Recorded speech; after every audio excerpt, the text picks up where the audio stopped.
এবার দেখাবো জলপাইগুড়ির বেশ কয়েকটি ছবি, যেখানে আপনারা দেখতে পাবেন যে হাতির দল।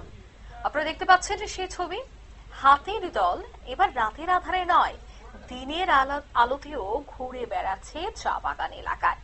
দিনের বেলাতে দাপিয়ে বেড়াচ্ছে হাতির পাল, আর তাতেই বিপাকে রয়েছে এবার চা বাগানের শ্রমিক মহলা এবং গ্রামবাসীরা। ডুয়ার্সের বানারহাটের মোগলকাটা চা বাগানের ফ্যাক্টরি গেটের সামনে এই হাতির দল। হাতি দেখতে জনতার ভিড়, ঘটনাস্থলে বন দপ্তরের কর্মীরা। হাতির উপস্থিতিতে ব্যাহত চা বাগানের স্বাভাবিক কাজকর্ম।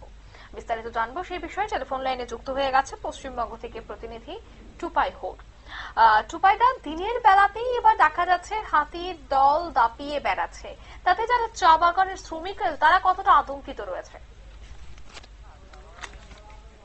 রয়েছে, পাশাপাশি চা বাগানের যে স্বাভাবিক কাজকর্ম সেটাও প্রচন্ড খুব খারাপ ভাবে ব্যাহত হচ্ছে।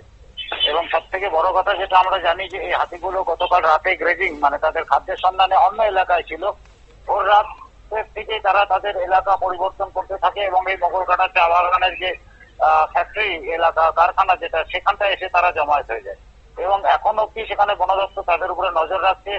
কিন্তু একটা জিনিস আমরা জানি যে সন্ধ্যের আগ পর্যন্ত কিন্তু হাতির দল সাধারণত একটি এলাকা থেকে আরেকটি এলাকার উদ্দেশ্যে রওনা হয় না। সেই ক্ষেত্রে আমাদের মনে হচ্ছে যেটা বন দপ্তর যেটা বলছে যে সন্ধ্যের আগে তাদেরকে জঙ্গলের পথে ফিরিয়ে নিয়ে যাওয়ার চেষ্টা করলেও বৃথা হবে। সেই কারণে বন দপ্তর তাদেরকে ঘিরে রেখেছে, নজরদারি করা হচ্ছে এবং পাশাপাশি মানুষকে সচেতন করা হচ্ছে যাতে কোনোভাবে তাদেরকে বিরক্ত বা উত্ত্যক্ত করা না হয়। কেন এই বিরক্ত বা উত্ত্যক্ত করতে গেলে কিন্তু বন্যপ্রাণের সাথে মানুষের সংঘাত ঘটে এবং যার ফলে প্রাণহানির ঘটনা ঘটে।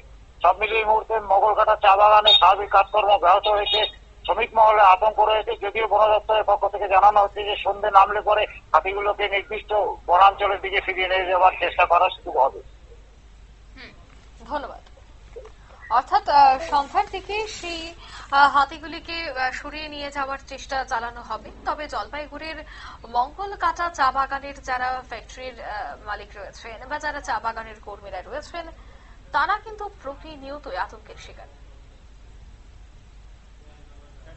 এই মুহূর্তের সংবাদ এ পর্যন্ত। আমাদের পরবর্তী নিউজ এবং আপডেট থাকার জন্য অবশ্যই চোখ রাখবেন শুধুমাত্র নিউজ ভ্যানগার্ডের পর্দায়। ধন্যবাদ।